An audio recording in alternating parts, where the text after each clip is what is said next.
Bom, pessoal, estamos de volta aqui com o Flashcom. Agora a gente vai falar um pouquinho, tá, do Flashbox e alguns cases de sucesso, tá? Então a gente vai descrever algumas situações aí que foram interessantes. E a gente vai começar primeiro pelo Osvaldo, que é dono, né, responsável pela Gigalink. E ele vai descrever um pouco como foi essa jornada, né? Foi o primeiro provedor, né, tudo que se passou e o que deu certo, né, o que deu errado. Tudo bom? Lá. Bem, boa tarde a todos aí. Para quem não me conhece, eu sou o Osvaldo, eu sou fundador e diretor-geral da Gigalink. Gigalink é um provedor que está localizado na região serrana do estado do Rio. Hoje a gente está presente em torno de 16 municípios, do Rio até Campos, dos Goytacazes, em torno de 30 mil usuários, mais ou menos. A gente costuma falar, né, de case de sucesso, né, mas normalmente antes do sucesso sempre vem um fracasso, né? E eu acho que a gente teve assim vários, mas a gente nunca perdeu a fé na solução, porque a gente sabia da capacidade, da qualidade dos profissionais que estavam nesse desenvolvimento, né? Mas no início foi muito difícil, né? Porque nós começamos com uma... Só para contextualizar, nós começamos com uma proposta do LAND de fazer uma análise da nossa infraestrutura de rede, que a gente precisava fazer isso, e a gente começou a usar alguns roteadores, que a gente chamava naquela época de probes, né, de sondas, né, para colocar sondas espalhadas pela rede. E aí a gente começou a ver que isso seria assim teria um valor para o usuário final muito grande, né? Foi então quando surgiu o produto Flashbox para ser então implementado. E a gente tinha muita pressa para ver aquilo funcionando, né? Então desde das primeiras versões que a gente começou a colocar, iam aparecendo detalhes, bugs e os técnicos assim no início ficaram assim muito receosos, né? Os técnicos de rua ficaram muito receosos de usar o roteador, né? E nessa época a gente deu o nome de Giga Router, né? Porque é o roteador da Gigalink, o Giga Router. Então eles ficaram assim muito medo. Então a primeira resistência que teve foi dos nossos técnicos colocarem uma solução, né, que nunca tinha sido usada em outro lugar, e nós éramos os primeiros e nós estávamos dispostos a pagar o preço dessa inovação, e arriscar algum insucesso, mas acreditando realmente numa solução que iria trazer resultado, né? E aí o que começou a acontecer? A gente tinha uma área de ciência e tecnologia lá, uma área de pesquisa e desenvolvimento, desculpe, e essa área ela era controlada por um gestor. Ele mesmo acompanhava diretamente a implantação e o desenvolvimento desses equipamentos para os clientes. Então ele era muito cuidadoso, até porque no início a gente foi um pouco mais ansioso e a gente começou a ter que mandar muito técnico para fazer troca de equipamento na casa dos clientes e tal. Isso é muito oneroso, né? Todo provedor sabe que você mandar um técnico na casa do teu cliente, você começa um custo inicial ali de uns R$40, se você levar em conta todos os custos de carro, de hora técnica, essa coisa toda, né?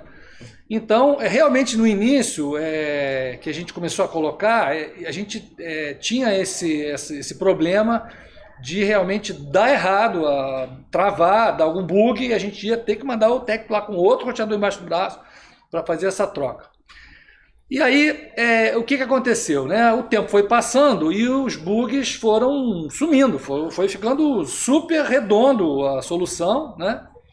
E aí, o nosso gestor de pesquisa e desenvolvimento, ele continuava muito conservador ainda. Então, toda vez que aparecia uma nova versão de firmware com uma funcionalidade nova, não era nem uma questão de bug, mas era com uma funcionalidade nova, ele demorava muito para fazer o upgrade, para fazer a atualização desses firmwares na casa dos clientes. E aí o tempo foi passando e de repente volta e meia a gente discutia aí como é que está a economia, como é que está o impacto e tal, e volta e meia eu ficava atrás de números, né, para a gente conseguir avaliar o impacto positivo que a gente deveria ter com a implantação do Flashbox para os clientes da Gigalink. E um belo dia, isso foi no final do ano passado, já tem um ano isso, eu fui fazer o levantamento e eu reparei que estava acontecendo um evento invertido. Quem tinha o equipamento estava gerando mais manutenção de quem não tinha. Eu falei, pô, tem alguma coisa errada nisso aí. Aí eu comecei a ir a fundo nesse problema, nessa característica, e a gente descobriu que tinham 5, 6 versões atrasadas na maior parte dos clientes. Né? Aí caiu a primeira ficha. Eu falei, poxa, uma coisa é você implantar uma solução nova. Né? Aí você precisa de um cuidado, um conservadorismo, né? Uma preocupação técnica com aquilo que você está colocando de novo. Mas depois que aquilo já está consolidado, você tem que tirar esse cara técnico do meio do caminho, porque aquilo vira uma solução de administração, uma solução administrativa. Aquilo. Não se trata de testar nada mais, se trata daquilo rodar na empresa. Aí a gente tomou a decisão de tirar o pessoal de pesquisa e desenvolvimento do processo, e aí eu entreguei a plataforma toda do Flashman para o Service Desk, para o N1, para aquele cara que atende o telefone. Né? E aí as coisas começaram realmente a acontecer. Mas tipo assim, foi gritante a diferença que ocorreu, né, de tirar o pessoal de tecnologia, que estava todo mundo preso, e botar na mão de quem não entendia de nada, mas sabia que aquilo funcionava. A gente deu treinamentos, como é que fazia o suporte para o usuário, troca de senha, mudança de canal, aquela coisa toda, né?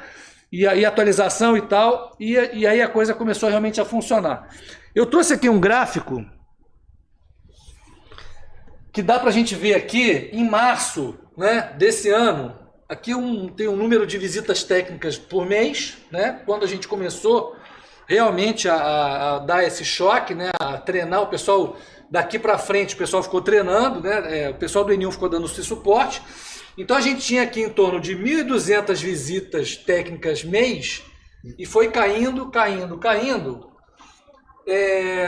para uma faixa de 800, ou seja, uma economia de quase 30% de chamados na casa do cliente. A gente conseguiu diminuir esses chamados técnicos, né? 36, acho. 36, né? É em torno disso aí, né? Em torno de 36%.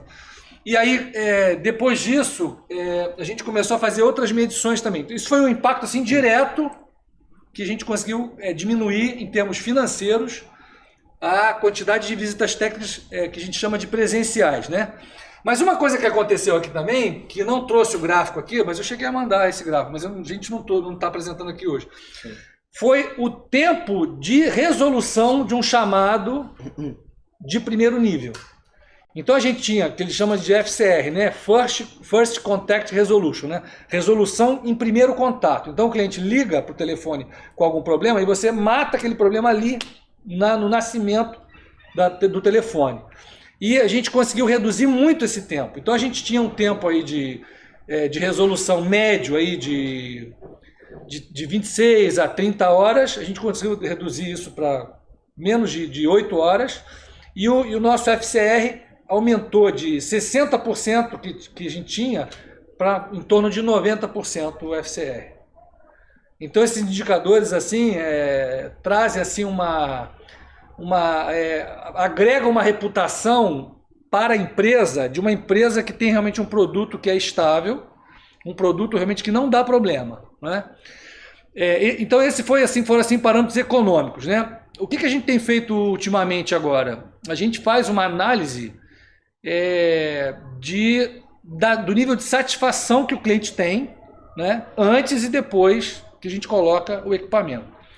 A gente hoje já está com praticamente quase 70% dos clientes nossos já tem o GigaRouter, né, o Flashbox, e o investimento não foi leve, esse investimento foi um investimento pesado, né, porque você comprar equipamentos na faixa de 70, 100 reais por equipamento, por usuário, né?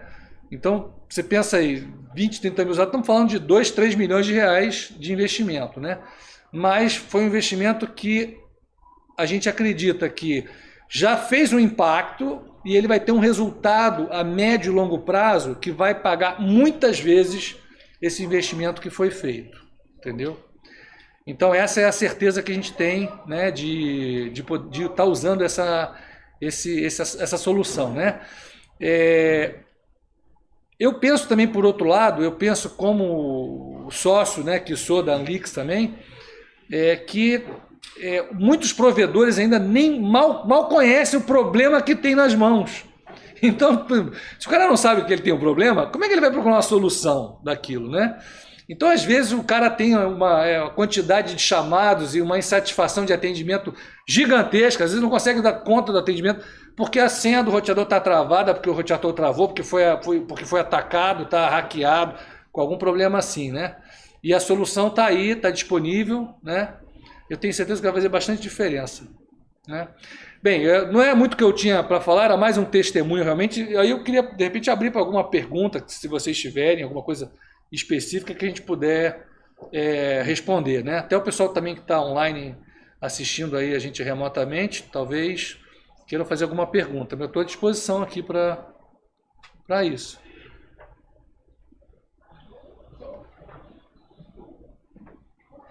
Sempre bom saber que tem mais gente.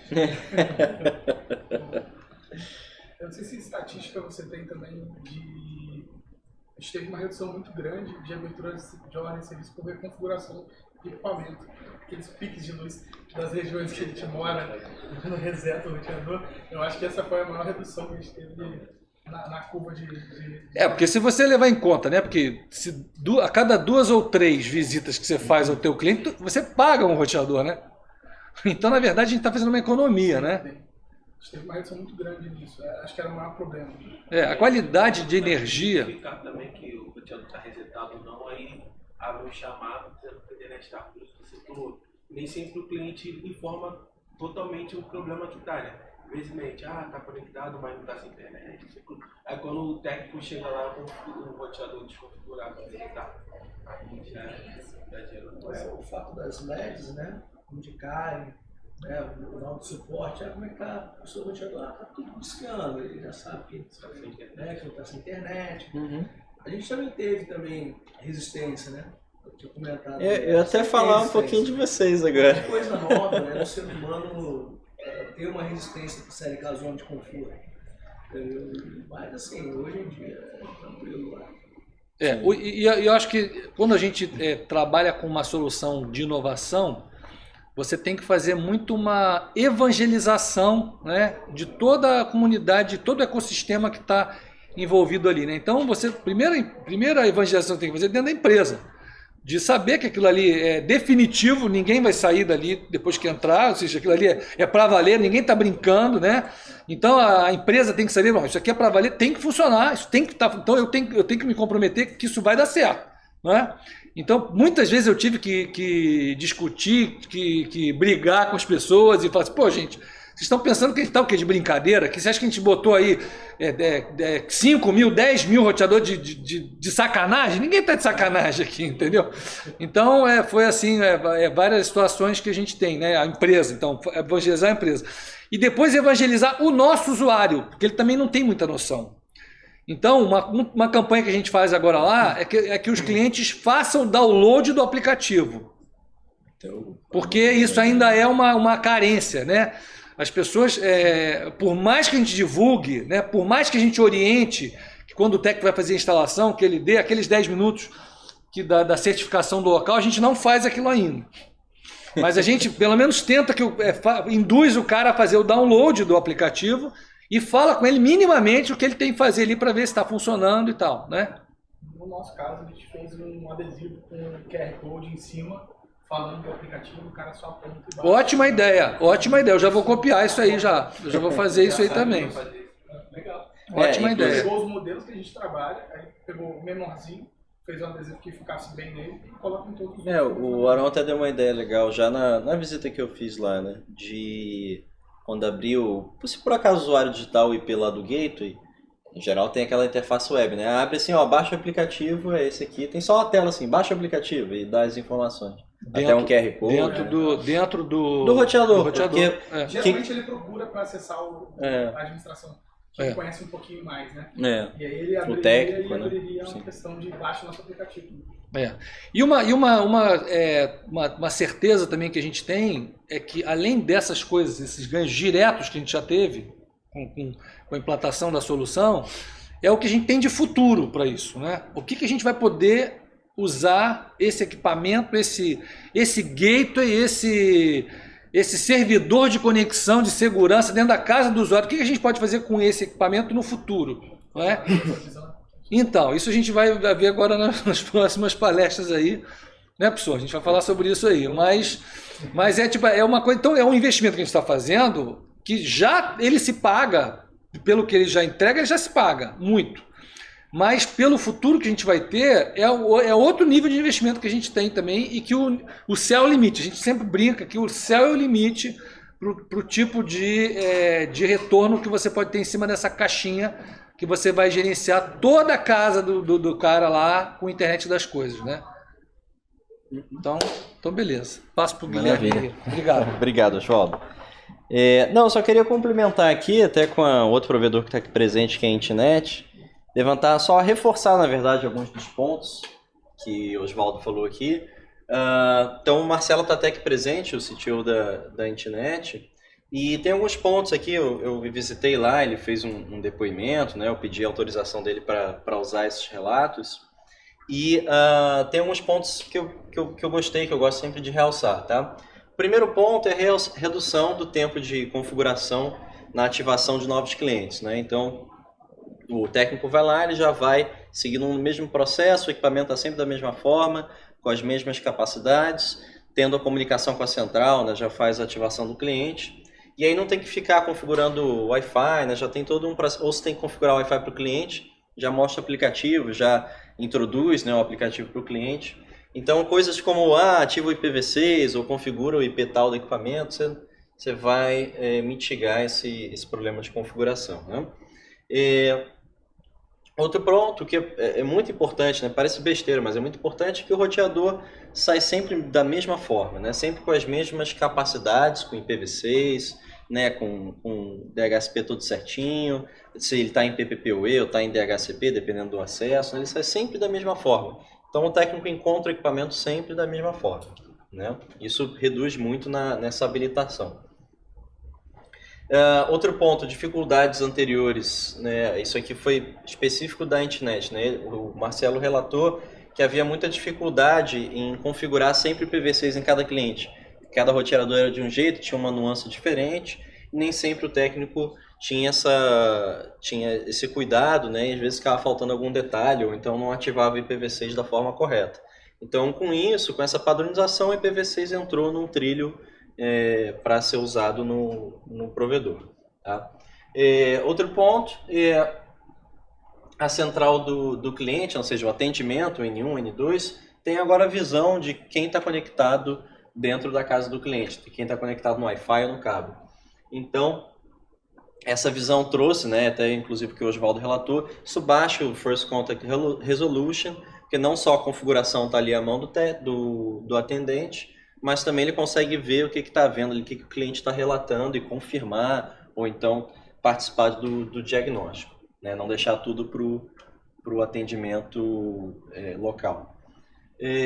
Outro ponto importante, né, que foi descoberto, que é mais um detalhe que eu costumo realçar também, é que o Flashbox ele tem sempre ativação de licença, né? Então cada roteador ativado, ele é atrelado a uma licença que é emitida para aquele roteador e pertence a um provedor. Então, sem aquela licença, o roteador ele fica todo travado. Você não consegue configurar nada nele, ele fica travado no estado. Então, foi descoberto, né, com esse travamento das licenças, que alguns clientes estavam extraviando, né, ou vendendo os roteadores. E aí, tempos depois, né, foi saber que quem comprava não conseguia ativar e ligava para a Intnet pedindo a liberação. E aí, enfim, a Intnet conseguiu entrar em contato com o provedor, com o cliente, para, no mínimo, puxar uma orelha, né, e conseguir reaver o equipamento. E fora que isso, né, tende a não acontecer mais, porque quem usar o Flashbox, né, já sabe que aquilo ali é incomodado e realmente pertence ao provedor. Você não vai conseguir passar à frente burlando nenhuma regra. tá? Então esse é um ponto também que ele realçou, né? Você que está presente, quer realçar mais alguma coisa? O estudo foi muito importante para a gente, mas uma das coisas hoje que eu vejo também muito importante foi o fato da gente colocar já um equipamento e esse equipamento já habilitar IPv6. Isso, Por quê? sim. O IPv6 com o CGNAT é a única solução que a gente tem hoje para continuar crescendo até se implantar totalmente o IPv6. Então, assim, muita gente já está sem IP, IPv4, já está tendo problemas. A gente tem contato com outros provedores que ainda não implementaram o IPv6 e já vieram me perguntar sobre a parte de CGNAT, né? Como é que a gente anda fazendo, até tem um tutorial lá, eu fiz BPF. Mas eu sempre falo o seguinte, cara, não adianta só você fazer CGNAT, você tem que ter IPv6. Porque vai evitar um monte de problemas, inclusive com jogadores, né? Por exemplo, o Xbox já tem suporte IPv6, vai sair para o IPv6, vai funcionar. E unindo o CGNAT com o IPv6 vai dar resultado até a gente conseguir tudo em IPv6. E o Flashbox fez isso acontecer na rede, porque acaba que tem problema técnico ter que configurar o IPv6 no roteador. E acontecia muito dele não configurar, então hoje, por exemplo, nossa rede lá, nós temos dos quase 30 mil, tem quantos já Flashbox? 13 mil, 13.500, né? 13.500. Esses 13.500 eu tenho certeza já estão no IPv6. Entendeu? Então, assim, além de diminuir o meu consumo de IPv4 no CGNAT, eu tenho certeza que vai me ajudar a, quando precisar aumentar, crescer, eu vou ter IPv4 suficiente até estar tudo em IPv6. Sim. Essa migração é bem importante. Beleza. Então é isso, pessoal.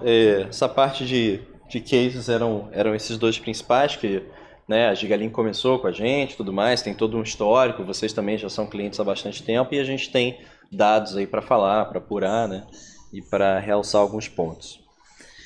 E eu vou passar agora aqui sem intervalo, porque será mais curtinho, para o próximo ponto da nossa palestra, que é isso também é um ponto menorzinho até a gente chegar a parte do IoT, tá? Então vou falar um pouquinho só do Wi-Fi as a Service para clientes de banda larga. Então, esse aqui é um termo cunhado mais recentemente, né? O Wi-Fi as a Service vem para você oferecer para o teu cliente, né? Para a empresa e tal, uma ideia de mobilidade, uma ideia que o Wi-Fi você vai usar, ele vai funcionar. Você pode trazer mais pessoas para usar esse Wi-Fi, ou seja, não precisa se preocupar com o equipamento, tudo mais. Você só quer saber do Wi-Fi, do uso do acesso à internet pelo sem fio, e o resto do seu provedor, ou a empresa que cuida disso para você, está lidando e está, como é um serviço, né, está cobrando por isso, né? Então, isso é muito usado, está sendo muito usado aí por ferramentas, né, de hotspots, tá? Então, você tem, por exemplo, a Ubiquiti, né, que tem aqueles hotspots, tem o Ruckus, né, que é uma subsidiária e uma derivação da era Broadcom? Eu esqueci agora. Eu acho que não, da Ares, lembrei. A Ares é uma grande fabricante de um monte de coisa, principalmente de cable modems, né, de modems coaxiais para provedores de rede HFC. E aí ela comprou a Ruckus e que tá focada em hotspots, né? Então vai muito o Wi-Fi as a Service vai muito dentro disso por enquanto, né? Que quando você tem eventos, né, ou grandes redes corporativas, principalmente eventos, né? Você vai ter muita gente acessando, muita gente Wi-Fi, tem que ter alguém para configurar e com o equipamento correto, então chegam essas empresas, né, através desses equipamentos e oferecem, né, e aí o provedor também vende isso, né, em parceria para fornecer o Wi-Fi para um evento ou para uma empresa, tá? A nossa ideia aqui como empresa, como Leaks, como Flashbox, é que você possa levar essa mesma ideia para o cliente final, para o cliente banda larga comum, né, residencial. Então, o que a gente traz com Flashbox, né, que a gente tenta agregar, essas ferramentas de gestão de hotspots das outras empresas são muito complexas ou então caras para você trazer para esse contexto residencial e principalmente complexo. O usuário quer um aplicativo, quer uma coisa simples, ou ele quer ligar para alguém que resolve o problema, né? Então essa é a ideia, né? Então tudo que o Osvaldo falou um pouco aqui, né, de você ter um N1 ciente e tudo mais, que resolve o problema do cliente de configuração, é possível trabalhar o comercial para oferecer isso como um SVA, como um diferencial para o cliente. Então, você quer talvez segmentar um pouco o teu N1, né, para fazer essa configuração, que não é nada obrigatório, né? Você pode tentar inserir esse SVA do Flashbox para principalmente fazer a configuração quando o cliente precisar. Então, ó, eu quero trocar minha senha, né? Vamos lá, é uma pessoa que não está tecnologicamente atualizada, não sabe mexer aquilo, liga, ó, quero que você troque a senha do Wi-Fi. Fala a sua senha ou envia por alguma mensagem, ou manda um WhatsApp que eu troco para você. Claro que isso contratualmente tem que estar bem especificado, né? Senão você pode acabar com problemas jurídicos aí nessa questão de troca de informações. Mas ter essa configuração, né, olha, você vai ter sempre um técnico ao seu lado, ou seja, você vai sempre poder ligar e alguém vai diagnosticar o que está havendo na sua rede. A gente pode fazer sugestões de expansão de melhoria, dependendo do desempenho do Wi-Fi de cada equipamento. E diagnóstico aí de problemas que estão acontecendo, principalmente no sem fio, né, que é no Wi-Fi as a Service. Isso aqui no Flashbox está já 100%? Não, a gente vai evoluir, né? Hoje em dia o Flashbox, através do Flashman, já tem uma API, né, onde você consegue consultar esses dados de Wi-Fi. Então, os provedores que têm o tempo, têm a equipe necessária, já podem usar a nossa API para ir avaliando esses dados sem fio ao longo do tempo e já talvez preparar uma sugestão para o cliente. Mas nós, como Flashbox, como empresa, faremos a extensão devida, até com interface, com tudo mais, para chegar lá também, né? Então, a gente sempre oferece API, porque é sempre importante cada um poder personalizar por uma demanda específica, e aí fica já a ideia, fica a capacidade da plataforma web de você estender isso e monitorando esse Wi-Fi, oferecer um SVA para principalmente sugestão de melhoria e expansão, né? Então, né, o Flashman lá você tem a qualidade do aparelho ao longo de cada slot de mais ou menos 5 minutos, que é quando o slot atualiza, um pouquinho menos.